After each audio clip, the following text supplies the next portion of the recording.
Hello, Oliver. Today we are in the Hilo Bay.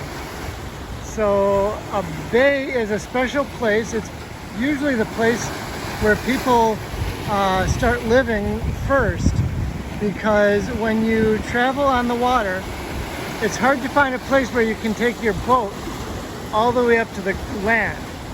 And in a bay, it's usually protected. The waves are smaller, and it's easier to put your boat on the sand without getting it damaged.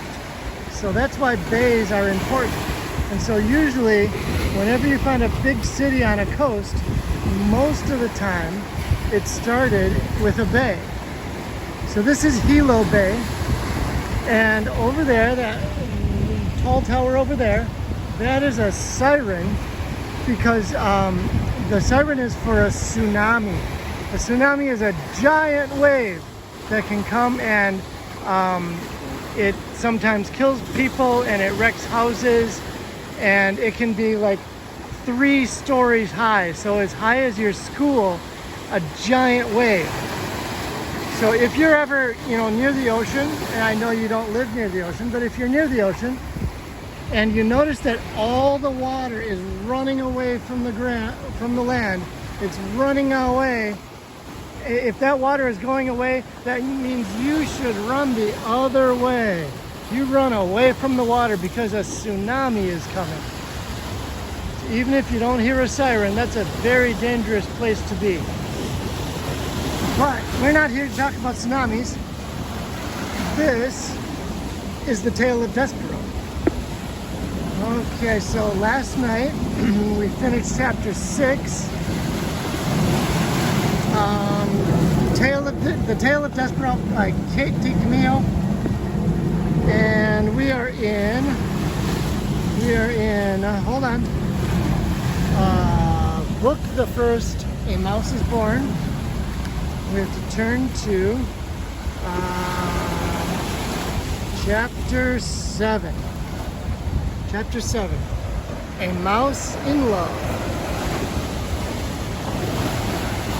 See that giant tree? That is the biggest tree that I ever saw washed up on the ground. There's another tree right there. They're huge. They're as big as a ship. All right, hold on, I'm getting chapter 7. Almost at it, there we go. Oh, and there's surfers out there. Let me see if I can zoom in. You can see the surfers. All right, let's see. There's a surfer. There's a surfer right there. And there's somebody. He's on it's called a hydrofoil. So that's like a surfboard, but there's an upside down wing under it, underwater. And so when he goes fast enough, the whole surfboard lifts up out of the water.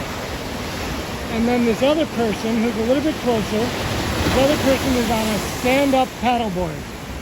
There's lots of different things to do on the waves.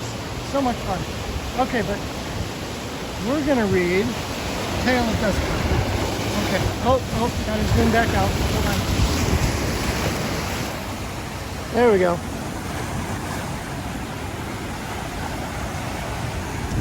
Chapter 7, A Mouse in Love.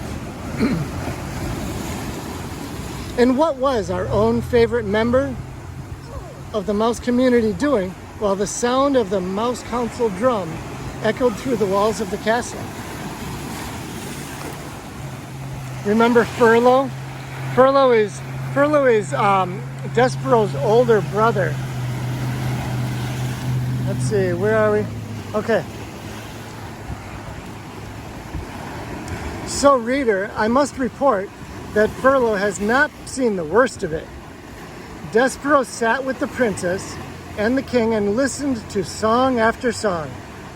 At one point, gently, oh so gently, the pea picked up the mouse in her hand. She cupped him in her paw and scratched his oversized ears. "You have lovely ears," she said to him. "They're like small pieces of velvet."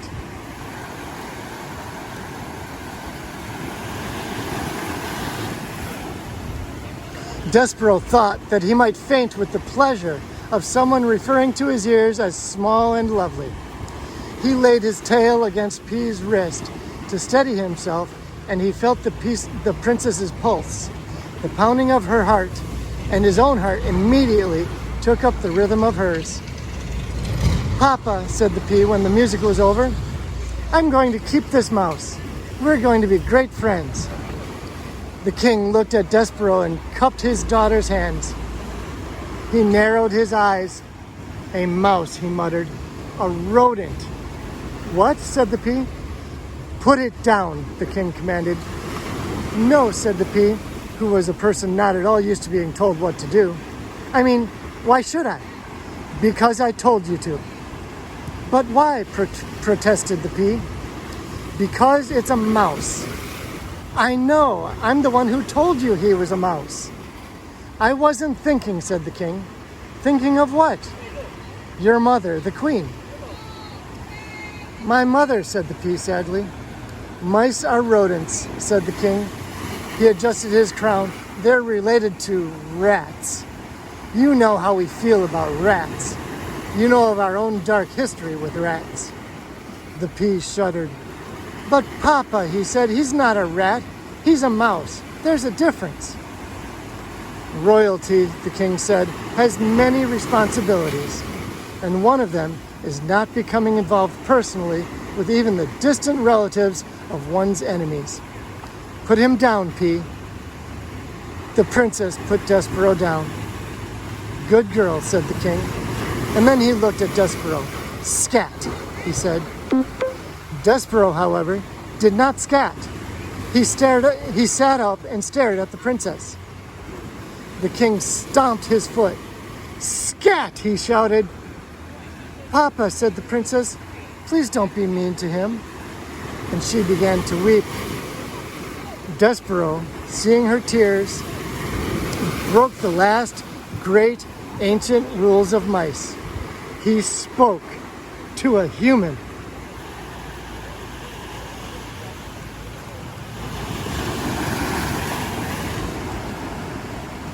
"Please," said Despero, "don't cry."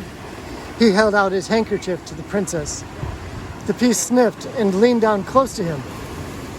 "Do not speak to her," thundered the king. Despero dropped his handkerchief. He backed away from the king. "Rodents do not speak to princesses. We will not have this becoming a topsy-turvy, wrong-headed world. There are rules. Scat! Get lost before my common sense returns and I have you killed." The king stomped his foot again.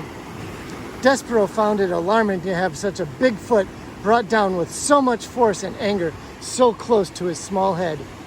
He ran toward the hole in the wall. But he turned before he entered it. He turned and shouted to the princess, "My name is Despero." "Despero?" she said. "I honor you," shouted Despero.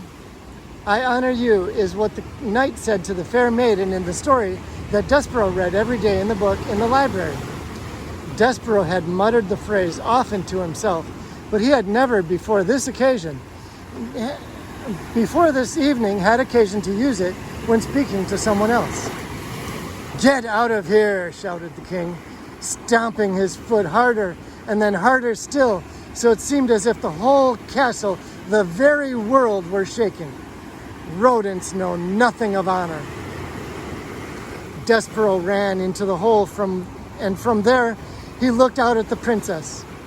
She had picked up his handkerchief and she was looking at him, right directly at his soul. "Despero," she said. He saw his name on her lips.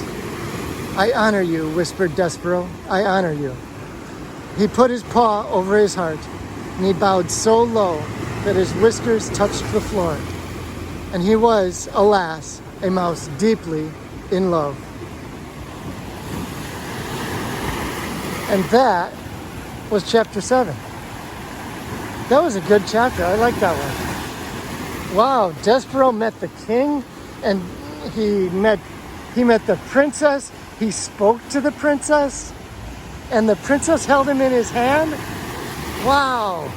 So much happened in that chapter. Wow. All right.